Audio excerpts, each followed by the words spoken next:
Hello everyone, welcome to ट्राइम मंत्र। आप सभी का हार्दिक हार्दिक स्वागत है। और इस सेशन में हम लोग जो डिस्कस करेंगे वो है सेंटर्स ऑफ ट्रायंगल के बारे में।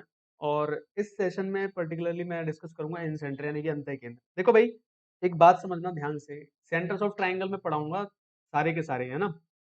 आप लोग एक बात ध्यान रखना, ये बहुत ही स्कोरिंग है, ढंग से इसको पढ़ना है आप लोगों को, है ना। बहुत ज्यादा स्कोरिंग है, चाहे वो प्री की बात में करूं, चाहे मेंस की बात में करूं, चाहे सीजीएल सीपीओ सीएचएसएल का एग्जाम हो, या आरआरबी एनटीपीसी के एग्जाम्स की बात में करूं। आरआरबी एनटीपीसी में तो शायद नहीं आएंगे इस लेवल पे, लेकिन एसएससी के जो एग्जाम्स होते हैं वो सारे के सारे एग्जाम्स में ही ये बहुत बड़ा पार्ट प्ले करते हैं। और आप लोग ये बात खास ध्यान रखना, ये बहुत ज्यादा इंपॉर्टेंट है, बहुत स्कोरिंग है। चाहे कोई भी एग्जाम उठा के देख लेना है सीजीएल का, incentre, circumcentre, orthocentre, centroid, इन सब से आपको क्वेश्चन मिलेंगे ही मिलेंगे, चाहे कुछ भी हो जाए। तो हमारा टारगेट जो रहेगा वो यही रहेगा कि मैं आपको वो सारी चीजें बता सकूं। मैं आपको पर्टिकुलरली वो चीज बताऊंगा जो यूज होती है, प्रूफ के चक्कर में हम नहीं पढ़ेंगे। देखो, यहाँ बात समझने वाली क्या है कि हमको यहाँ पे पीएचडी नहीं करनी है। मैं यहाँ पे सिर्फ वो चीजें करनी है जो हमारे लिए यूजफुल हैं, जो एग्जाम में हमारे काम आएंगी, है ना। उस चीज को यूज करेंगे हम लोग। तो सबसे पहले बात करते हैं, मैं आज यहाँ पे सेंटर्स की बात करूंगा, centres of A triangle. Centres of A triangle में बात करने वाला हूँ त्रिभुज के केंद्रों के बारे में। तो देखो, वैसे तो यूक्लिड जो है, यूक्लिड को बोला जाता है फादर ऑफ ज्योमेट्री। तो यूक्लिड के अकॉर्डिंग अगर हम चलेंगे तो यूक्लिड ने बोला था कि 6400 सेंटर्स हैं भैया ट्राइंगल के अंदर, उसने खोजे थे उस टाइम पे। तो आप मुझे बताओ 6400 सेंटर में से पड़ेगा कौन। ये सेशन हम लोग थोड़े से छोटे छोटे रखेंगे, जिससे आप लोग आराम से जब भी एग्जाम वगैरह हो आपका, तो आप देख के जा सको। उस पर्पज से मैं ये लेसन बना रहा हूँ, है ना। और आपके लिए बहुत ज्यादा अच्छा पार्ट प्ले करेंगे ये, अगर आप इनको देख के जाएंगे। जो भी लेसन मैं बना रहा हूँ, बिलीव मी गाइज, चाहे वो बैंकिंग वालों के लिए मैंने अर्थमेटिक के इतने सारे सेशंस बनाए, चाहे अब मैं एसएससी वाले बच्चों के लिए बना रहा हूँ, या फिर एसएससी की और बैंक दोनों के लिए जो यूजफुल हैं, वो सारी की सारी चीजें आपके कहीं ना कहीं काम आएंगी, है ना। आप उनको पढ़ के जाना, एग्जाम से पहले जरूर देख कर जाना एक बार। एग्जाम से पहले अगर आप उनको देख कर जाओगे तो ये निश्चित है कि आपको सफलता प्राप्त होगी, ठीक है। खासकर मेरे सब्जेक्ट की बात, मैं अपने सब्जेक्ट की बात कर रहा हूँ, ठीक है। क्वांटिटेटिव एप्टीट्यूड की बात कर रहा हूँ, न्यूमेरिकल एबिलिटी की। तो भाई बात करते हैं, तो सेंटर्स के बारे में बेसिकली हम चार सेंटर्स यहाँ पे देखेंगे, उसमें से भी मेन तीन है। एक सेंटर की बस थोड़ी सी हमको प्रॉपर्टी चेक करनी है। तो हम कौन कौन से सेंटर्स को यहाँ पे चेक करेंगे, सबसे पहले हम देखेंगे इन सेंटर के बारे में बात करेंगे। इन सेंटर, और इन सेंटर या इसको हिंदी में बोलते हैं अंतः केंद्र। इन सेंटर या अंतः केंद्र। सेकंड हम डिस्कस करेंगे, सरकम सेंटर को। सेकंड हम लोग डिस्कस करेंगे सरकम सेंटर। सरकम सेंटर, या इसको हम बोलते हैं परिकेंद्र, या इसको हम क्या बोलते हैं, परिकेंद्र बोलते हैं। तीसरा हम डिस्कस करेंगे सेंट्रॉइड, और इसको सभी लोग जानते हो केंद्रक बोलते हैं हम लोग, ठीक है।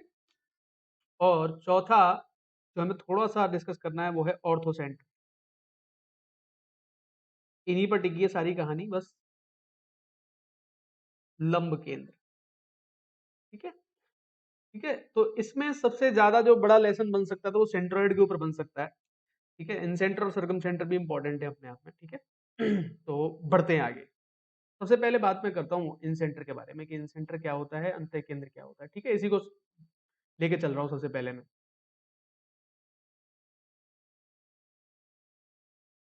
तो इन सेंटर की अगर बात मैं करूँ, तो जो इन सेंटर होता है,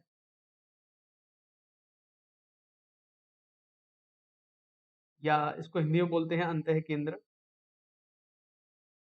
ठीक है। एक ट्रायंगल मैंने ड्रॉ किया, बहुत ध्यान से समझना भाई, इंपॉर्टेंट है। ट्रायंगल मैंने ड्रॉ किया, ठीक है। अब इस ट्रायंगल के तीन शीट्स होते हैं, A B C, three vertices, three edges होते हैं इसके, ठीक है। और तीन इसके इंटीरियर एंगल होते हैं, अंतः केंद्र। बहुत ध्यान से मेरी बात समझना, यही इसकी डेफिनेशन भी बनेगी। तो अगर मैं आप लोगों से कहूं कि इसकी जो तीनों अंत्य केंद्र, एक तो इसका ए है अंत्य केंद्र, एक इसका बी है और एक इसका अंत्य केंद्र है सी। तीन केंद्र हो गए, सॉरी कोण हो गए, तीन अंत्य कोण हो गए, interior angle A, interior angle B, interior angle C. तीन अगर इंटीरियर एंगल है इसके, उसके बाद में अगर इन तीनों इंटीरियर एंगल के एंगल बाइसेक्टर मैंने खींचे। एंगल बाइसेक्टर जानते हो आप लोग क्या होता है? एंगल बाइसेक्टर का मतलब होता है जो इनको दो बराबर हिस्सों में बांट दे। मान लो इसके लिए मैंने ये एंगल बाइसेक्टर खींची, अलग अलग कलर से मैं आप लोगों को दिखा देता हूँ। इसके लिए मैंने ये एंगल बाइसेक्टर खींची और इसके लिए मैंने ये एंगल बाइसेक्टर खींची सी के लिए, ठीक है। ये एंगल बाइसेक्टर मैंने खींच दी सी के लिए। एंगल बाइसेक्टर का मतलब है कि जो इनको दो बराबर हिस्सों में बांटेगा, ये दो बराबर हिस्सों में बढ़ जाएगा, ये दो बराबर हिस्सों में बढ़ जाएगा, ये दो बराबर हिस्सों में बढ़ जाएगा। तो ये जो एंगल बाइसेक्टर जिस पॉइंट पर इंटरसेक्ट करते हैं, तीनों एंगल बाइसेक्टर जिस पॉइंट पर इंटरसेक्ट करते हैं, उस पॉइंट को हम कहते हैं इनसेंटर। अब कुछ बात क्लियर हुई? देखो एंगल बाइसेक्टर क्या होता है, जैसे कोई एंगल है, सपोज करो ये एक एंगल है, ठीक है, ये तो इसको बीच में से मैंने एक ऐसी रेखा खींच दी जो इसको दो बराबर बराबर हिस्सों में बांट दे, ठीक है। मान लो ये ए पॉइंट है, ये बी पॉइंट है, ये सी पॉइंट है और ये ए डी जो है, इनको दो बराबर हिस्सों में बांटती है।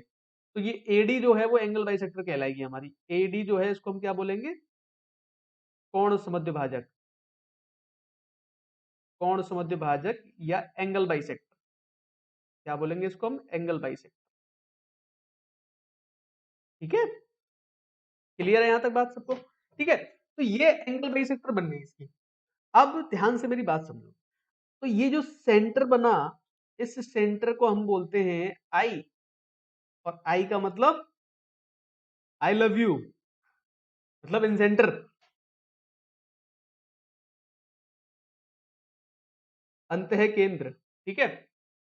आई का मतलब क्या होता है? इन सेंटर हमारा अंत केंद्र हो जाएगा ये।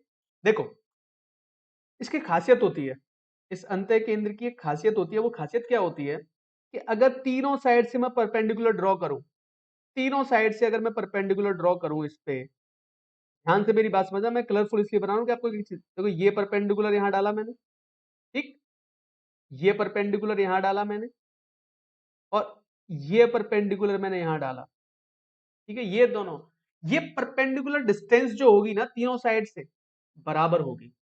ये बहुत बड़ी खासियत होती है। पहली बात मैंने क्या बताई? तीनों इंटीरियर एंगल के इंटरसेक्टिंग पॉइंट को हम क्या बोलते हैं? इन सेंटर बोलते हैं। दूसरी बात मैंने क्या बताई? तीनों भुजाओं से उस केंद्र की, उस सेंटर की परपेंडिकुलर डिस्टेंस बराबर होती है।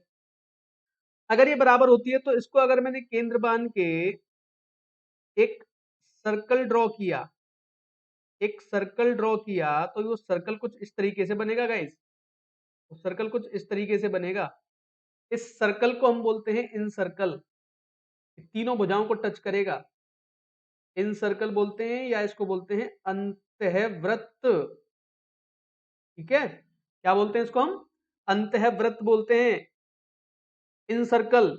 और ये जो ये जो दूरी होती है ना, इसको हम बोलते हैं स्मॉल आर से रिप्रेजेंट करते हैं। ये बड़ी इंपॉर्टेंट है, इसको इंपॉर्टेंट मार्क करना। इसको बोलते हैं इन रेडियस या अंतः त्रिज्या, इन रेडियस या अंतः त्रिज्या, ठीक है भाई। आ रही है बात को समझ में? बहुत ध्यान से, है ना। इसको हम क्या बोलेंगे? अंतः त्रिज्या। ये बहुत इंपॉर्टेंट है, बहुत ज्यादा क्वेश्चन इससे बनते हैं भाई, है ना। तो मैं यहाँ पे छोटा छोटा एक बात लिख देता हूं। Intersecting point of, intersecting point of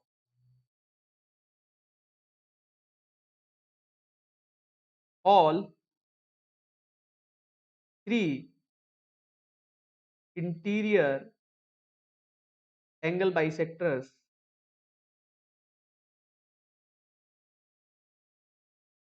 is called in center। आएगी बात समझ में भाई सब लोगों के? इसी को हम क्या बोलते हैं? इन सेंटर बोलते हैं। तीनों अंतः कोणों के कोण समद्विभाजकों भाजकों का प्रतिच्छेदन बिंदु जो होता है, उसको हम क्या बोलते हैं? अंतः केंद्र बोलते हैं, इन सेंटर बोलते हैं, ठीक है। तो ये बात समझ में आ गई होगी आप सब लोगों के क्लियरली। इंटरसेक्टिंग पॉइंट होता है तीनों इंटीरियर एंगल्स का, ठीक है। दूसरी चीज आपको क्या समझनी है, जो तीनों साइड से इस सेंटर की परपेंडिकुलर डिस्टेंस होती है वो बराबर होती है। उस परपेंडिकुलर डिस्टेंस को ही हम इन रेडियस बोलते हैं। उस रेडियस से अगर हम कोई सर्कल ड्रॉ करेंगे तो इसके तीनों साइड्स को टच करेगा, उस सर्कल को हम बोलेंगे इन सर्कल, यानी कि अंतःवृत्त। ये बात क्लियर हो जानी चाहिए सब लोगों को दिमाग में, ठीक है। देखो यहाँ पे एक टर्म आई है एंगल बाइसेक्टर, तो मैं आपको एक चीज बता देता हूँ, और एंगल बाइसेक्टर थ्योरम आप लोगों को याद भी रखनी है, बहुत इंपॉर्टेंट है एंगल बाइसेक्टर थ्योरम। और मैंने इसका प्रूफ भी बताया हुआ है, आप प्लेलिस्ट में जाके देख सकते हो, मैथ्स फन के नाम से एक प्लेलिस्ट है, उसमें मैंने इसका प्रूफ भी बताया कि एंगल बाइसेक्टर थ्योरम का प्रूफ क्या होता है। Angle bisector theorem, angle bisector theorem, या इसको बोलते हैं कौन मध्य भाजक प्रमेय।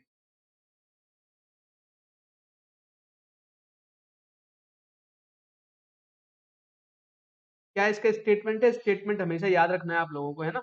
स्टेटमेंट आप लोगों को हमेशा याद रखना है। एक ट्राइंगल मैंने ड्रॉ किया, ठीक है, एक ट्राइंगल मैंने ड्रॉ किया, इसका मैंने इस एंगल का एंगल बाइसेक्टर खींच दिया। ये मान लो ये ट्राइंगल है ए बी सी, और ये ए डी एंगल बाइसेक्टर मैंने खींच दिया। एडी मैंने क्या खींच दिया, एंगल बाइसेक्टर खींच दिया। याद रखना एंगल बाइसेक्टर अगर मैंने ये खींचा है तो इसका मतलब है ये दो बराबर हिस्सों में डिवाइड हो गया, ये थीटा हो गया और ये थीटा हो गया। तो इस केस में हमेशा याद रखो कि ए बी अपॉन ए सी जो होगा वो हमेशा B D upon C D होगा। बहुत इंपॉर्टेंट है गाइस, इतनी बार पेपर में आया है ना, अनगिनत बार पेपर में पूछी गई है ये, हर बार आती है। अब की बार भी मैंने अभी मेंस के पेपर भी डिस्कस कर रखे हैं, उसमें ज्योमेट्री मैंने कराई है, तो ज्योमेट्री का देखना हर सेट के अंदर एक दो क्वेश्चन है एंगल बाइसेक्टर थ्योरम से, समझ रहे हो।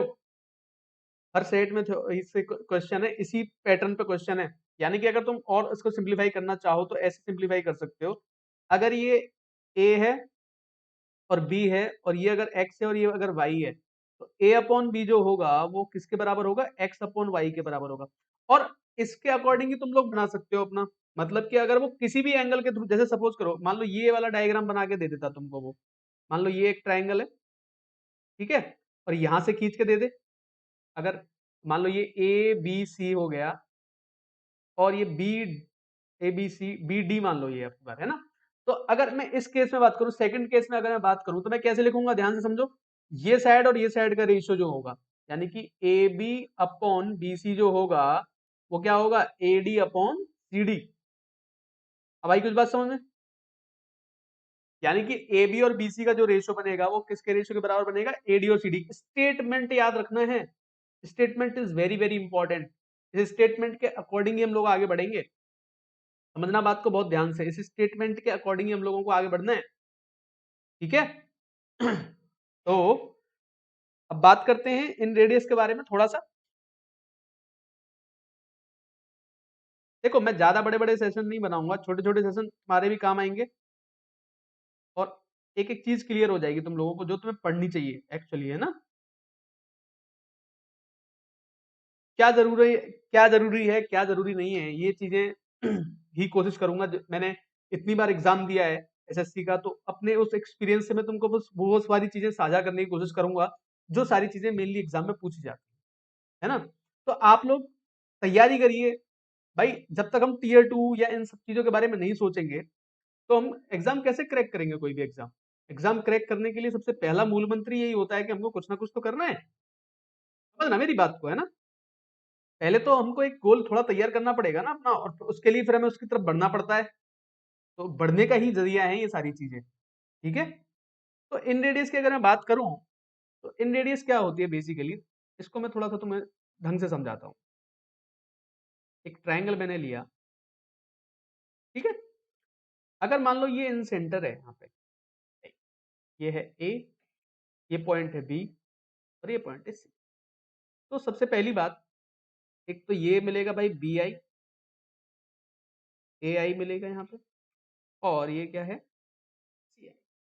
दूसरी चीज यहाँ पे क्या समझने वाली होगी भाई, ये जो आएगा यहाँ पे, ये परपेंडिकुलर डिस्टेंस, ये परपेंडिकुलर डिस्टेंस, और ये परपेंडिकुलर डिस्टेंस, यही अपनी रेडियस है ना, इन रेडियस। अभी यही बताया आप लोगों को। और ये क्या है अपना अंतः केंद्र है ये आई। ठीक है, चलो इसको कलर दूसरा दे देते हैं। हट जा भाई, तो कलर हम दूसरा देते हैं ताकि ये दिखाई दे। ये है यहाँ पे आई इन सेंटर। ठीक है, तो देखो भाई, तुम लोग एक बात ध्यान जानते हो कि एक त्रिभुज जो होता है उसका जो एरिया होता है वो क्या होता है, 1/2 बेस इंटू हाइट। ये तो सब जानते हो ना, 1/2 आधार गुणा ऊंचाई, उसी को बस आधार मान के करना है ये काम, बस है ना, समझना ध्यान से। तो मैं आप लोगों से जो कहना चाह रहा हूं वो ये कहना चाह रहा हूं कि area of triangle A B C जो होगा, क्या वो area of triangle B I A plus area of triangle B I C plus area of triangle A I C नहीं हो सकता क्या? क्लियर बात है? देखो बहुत ध्यान से समझना भाई, हाईलाइट कर करके समझाता हूं। एक त्रिभुज ये है, ठीक है, एक त्रिभुज ये है, ठीक। दूसरा त्रिभुज ये है, ये वाला एक ये त्रिभुज है, और एक त्रिभुज और दिखा देते हैं आपको, एक त्रिभुज ये रहा। ठीक है भाई, ये 3 त्रिभुज हैं इसमें। ठीक है, अब तीनों त्रिभुजों का अगर एरिया में जोड़ दूंगा तो मेरा complete area of triangle ABC बनेगा नहीं बनेगा, बताओ ये बात आप सभी लोग। तो ये एरिया ऑफ ट्राइंगल एबीसी बना देगा ना हमारे लिए, क्लियर है? तो अगर ये एरिया ऑफ ट्राइंगल एबीसी बना देगा तो एरिया ऑफ ट्राइंगल एबीसी को मैं क्या मानूंगा, डेल्टा। याद रखना, डेल्टा से रिप्रेजेंट कर सकते हैं हम लोग। ठीक है, डेल्टा से रिप्रेजेंट कर सकते हैं हम एरिया को। ठीक है, अब यहां पे आओ, ए के सामने वाली साइड क्या होगी, स्मॉल ए होगी। बी के सामने वाली साइड क्या होगी, स्मॉल बी होगी। और सी के सामने वाली साइड क्या होगी, स्मॉल सी होगी। ए के सामने वाली साइड क्या होगी, स्मॉल ए। बी के सामने वाली साइड क्या होगी, स्मॉल बी। और सी के सामने वाली साइड क्या होगी, स्मॉल सी। ठीक है, तो इस तरीके से ये का एरिया क्या होगा, सबसे पहले मुझे बताओ, बी आई ए का एरिया क्या होगा, हाफ, इसका बेस क्या है, सी है ना इसका बेस, और हाइट क्या है, परपेंडिकुलर आर होगी। ठीक है, प्लस हाफ, इसका बी आई सी का बेस क्या है, ए है, परपेंडिकुलर डिस्टेंस क्या है, आर है। हाफ बेस इंटू हाइट, 1/2 आधार गुणा ऊंचाई चल रही है बस, और कुछ नहीं है, बी इंटू आर। ठीक है, तो डेल्टा बराबर क्या होगा भाई, आर कॉमन ले सकते हो, आर कॉमन ले सकते हो, आपके पास क्या बचेगा, A plus B plus C divide by 2। और आपको ये पता होना चाहिए कि A plus B plus C by 2 जो होती है वो क्या होती है, एस। एस क्या होता है भाई, हमारा अर्ध परिमाप। एस क्या होता है हमारा, अर्ध परिमाप, यानी कि सेमी पेरीमीटर। आई कुछ बात याद? हाँ, अब तो क्लियर हो रही होंगी सारी चीजें। ठीक है, तो यहां से हमें एक फॉर्मूला मिलता है, तो मैं इसको आर इंटू एस भी लिख सकता हूं। यानी कि फाइनली जो मुझे मिला, delta is equal to R into S मिला मुझे। या मैं ये कह सकता हूं कि आर इज इक्वल टू जो होता है वो डेल्टा अपॉन एस होता है। ये बहुत इंपॉर्टेंट है, इसको नोट करना है आप लोगों को ढंग से, अपनी नोटबुक में नोट करके लिख लेना इन चीजों को, है ना, जो बताइए यहाँ पे दोनों। ये इसका आइडियल फॉर्मूला है, इन सेंटर का सबसे सही फॉर्मूला यही है, डेल्टा अपॉन एस। ठीक है, ये हमेशा आपको लोगों को याद रखना है। तो आज मैं सिर्फ और सिर्फ इन रेडियस के बारे में थोड़ा डिस्कस करूंगा।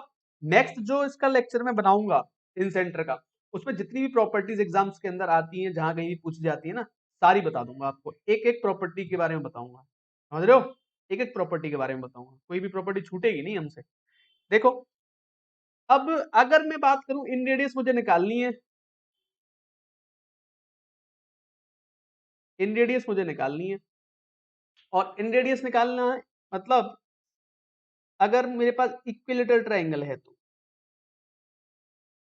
अगर इक्विलेटरल ट्राइंगल है यानी कि समबाहु त्रिभुज है अगर, उस केस में क्या होती है, बहुत इंपॉर्टेंट चीजें हैं गाइस, इनको ध्यान में रखना है आप लोगों को ना, बहुत ज्यादा इंपॉर्टेंट चीजें समझा रहा हूँ। एक एक चीज आपके काम आएगी एग्जाम में, है ना, एक एक चीज काम आएगी। इनको, इस लेक्चर को बहुत ढंग से देखना जो भी पढ़ाया है। इक्विलेटरल ट्रायंगल जो होता है उसकी तीनों भुजाएं कैसी होती है, बराबर होती है भाई, ये तो पता ही होगा सब लोगों को।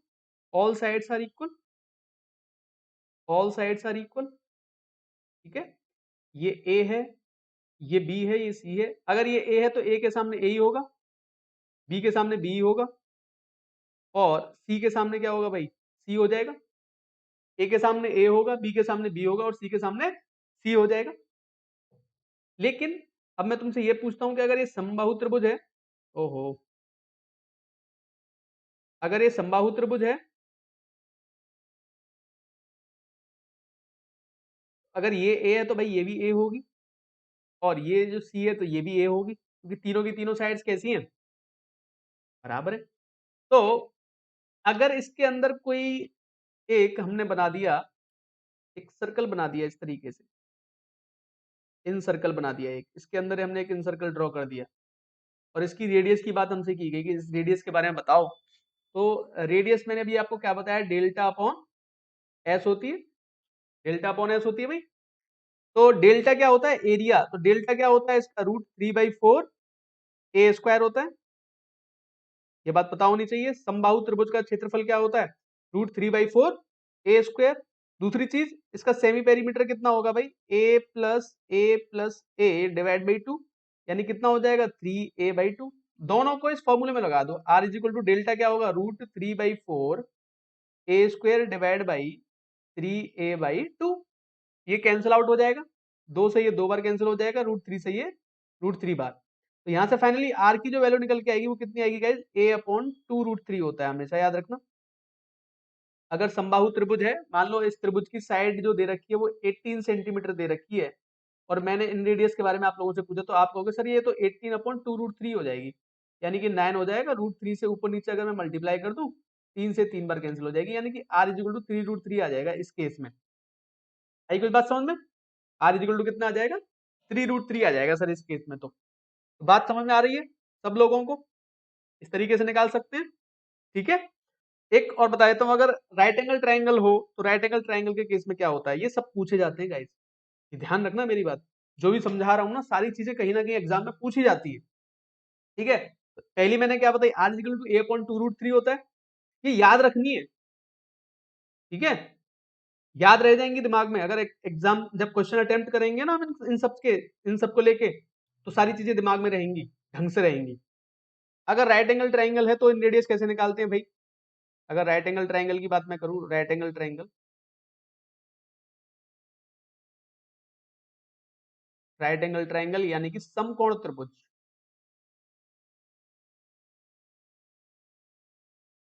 तो समकोण त्रिभुज है तो सीधी सी बात है, एक जो एंगल होगा वो 90 डिग्री का होगा इसमें। देखो, मैंने एक राइट एंगल ट्राइंगल ड्रॉ किया, ठीक है। तो ये ए है, ये बी है, ये सी है। इसके अंदर क्या करते हैं हम, इसके अंदर हम लोग एक सर्कल ड्रॉ कर लेते हैं, ठीक है। यार ये बड़े इंपॉर्टेंट फिगर है ना। तो इस रेडियस के बारे में बात कर रहा है, ठीक है। देखो भाई, ये परपेंडिकुलर होता है, ये बेस होता है, और ये होता है हाइपोटेन्यूज। लंब, कर्ण और आधार, ये तीन राइट एंगल ट्राइंगल की में होती ही है, आपको पता होगी तीनों साइड जो होती है इसकी। अब देखो, वैसे तो मैं फॉर्मूला भी लिख देता हूँ, r इज इक्वल टू होता है p+b-h/2 होता है। इन रेडियस जो होती है,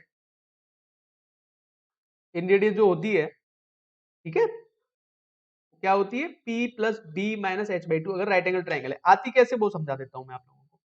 देखो, ये r होगा, ये भी r होगा, ठीक है। तो इसको देखो पहले, इसको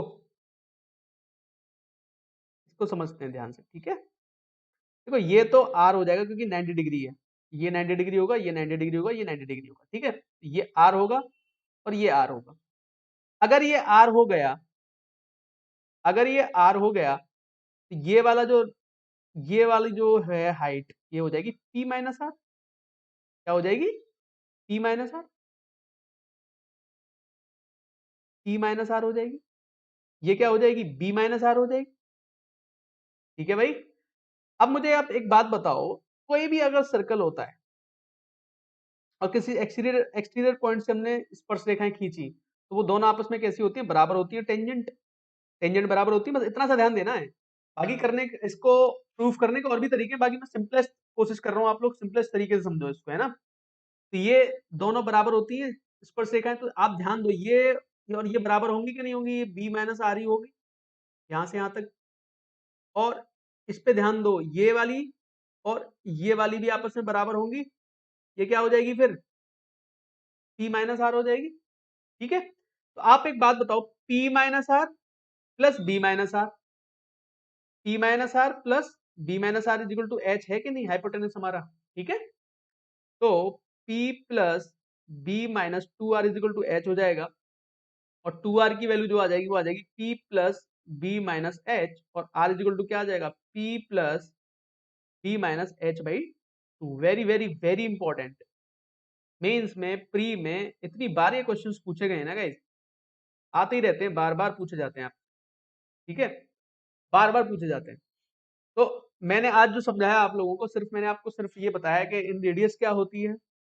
मैंने आप लोगों को समझाया कि एंगल बाइसेक्टर थ्योरम क्या काम करती है। मैंने आपको इन सर्कल के बारे में समझा दिया है। बेसिक मैंने आपका क्रिएट कर दिया एक। नेक्स्ट क्लास जो होगी उसमें मैं इसकी थोड़ी सी प्रॉपर्टीज और हैं, वो इंपॉर्टेंट हैं, वो प्रॉपर्टीज है ना, मेंस के लिए खास तौर से इंपॉर्टेंट है ना। तो उन सबको डिस्कस करेंगे नेक्स्ट क्लास में अच्छे तरीके से, हर चीज क्लियर करेंगे। तो भाई ठीक है, टाइम मंत्रा को लाइक शेयर एंड सब्सक्राइब जरूर कर देना। आपको अच्छी जानकारी हम देने की कोशिश करते हैं, रेलिवेंट जानकारी हम देने की कोशिश करते हैं। ये ट्राइम्फ मंत्रा, ये फेसबुक पेज है, ये इंस्टाग्राम पेज है, ये हमारा टेलीग्राम हमने ग्रुप बना रखा है। आप लोगों के लिए ये अपने फेलो पेरेंट्स के साथ डिस्कस कर सकते हो चीजें, जुड़ने की कोशिश करो इससे। ठीक है, ठीक है भाई, thank you, God bless you, have a nice day.